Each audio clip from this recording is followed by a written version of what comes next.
Hello and welcome back to another video where look what's arrived. If you haven't been around, this is my 1993 R32 V-Spec. This car was imported back in 2016. I drove the car for a little bit to get all the legal work done. I started hearing a funny sound coming from the top end. I decided not to touch it, wrap it up, put it in the garage.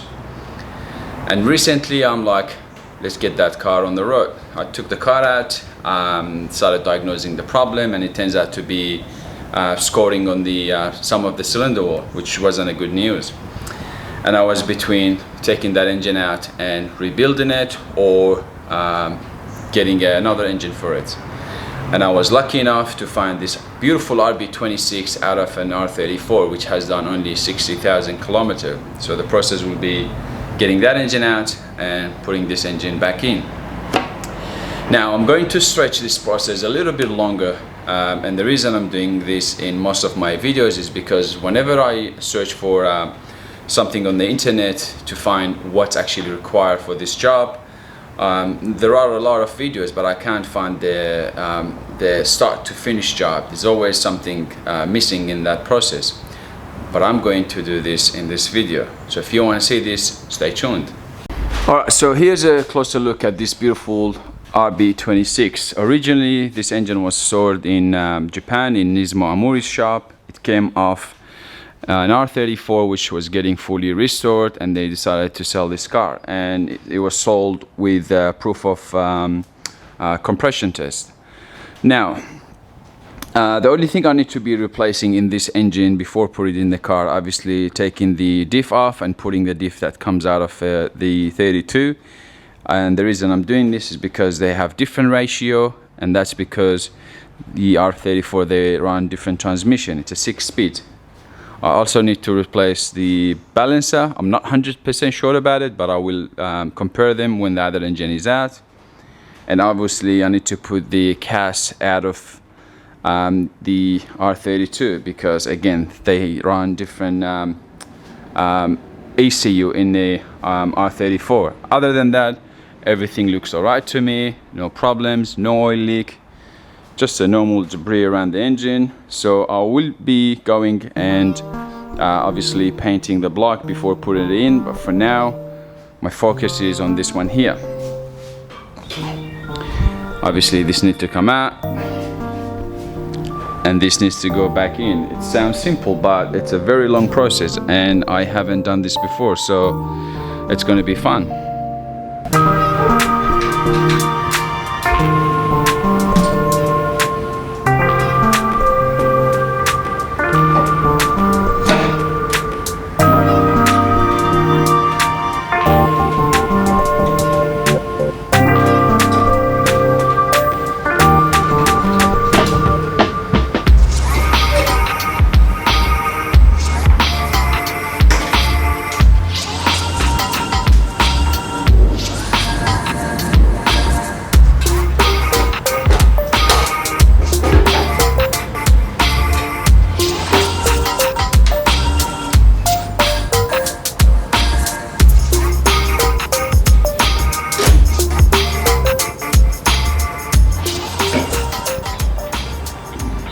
Alrighty, so all the hot sides are done. So started with taking the line that feeds the turbo.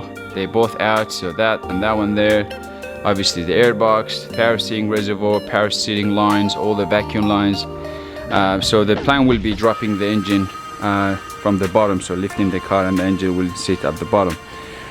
So I can see there's nothing that will interfere us from doing that in this side. So the plan will be now jumping the other side, obviously once everything is done, and then I'll start removing the loom, wiring, obviously field line, and then I'll start with the bottom. So far spent 2 hours to do that part.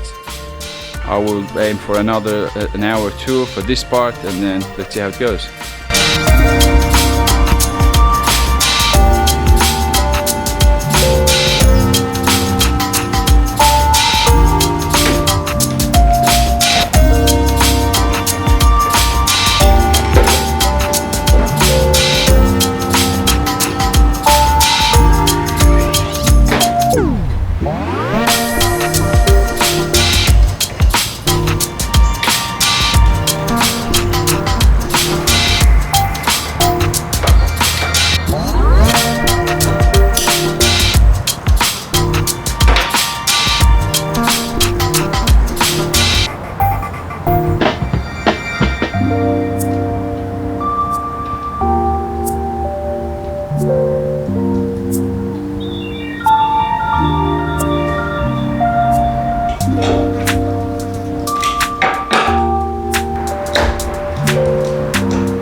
Alrighty guys, so everything from this side of the engine is free as well. That's include the main wiring loom, a few vacuum lines, fuel line, radiator hoses, radiator battery,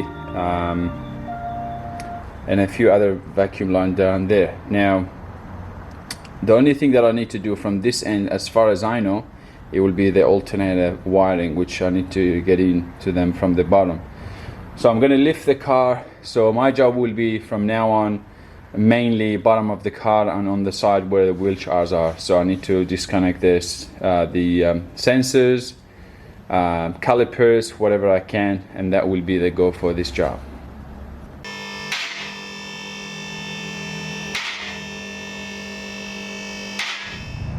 Alright, so as for bottom of the car, I need to get the, obviously the drive shaft, whatever is to do with the transmission here, so the speedo, the hydraulic, and under the car obviously calipers, the shocks, both ends. I've got a few lines here which I need to be removing right here. This one needs to be removed. This is not genuine. This was put after because the line blew from somewhere here, and obviously this line actually goes under the engine. It's really hard getting that in or out without taking the engine off. So I've purchased a new line for that, so no problems. Yeah, and that's under the car. Everything looks straightforward.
have it. The engine and the transmission is out.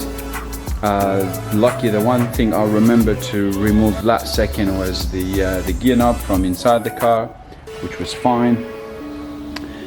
But the only thing I forgot to remove was the wiring for the air compressor, which it's cut now from the body. And honestly, last night I was thinking about it, that when I get to the car, the first thing I'll do, removing that wire, but I forgot. Too many things on your head and you forget. Yeah, so the things I need to order will be the air con hose, whatever you want to call it, that goes to the compressor. It's busted from here.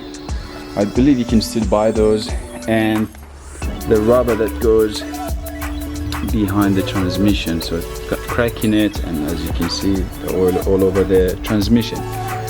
Other than that, I should have everything ready. So the next job will be putting this engine, include the other one right there on the stand, and start removing everything from this engine to the other one. It's gonna take a day or two, maybe even more, and I need to spend a day cleaning this engine bay here, and that's gonna be a nasty job.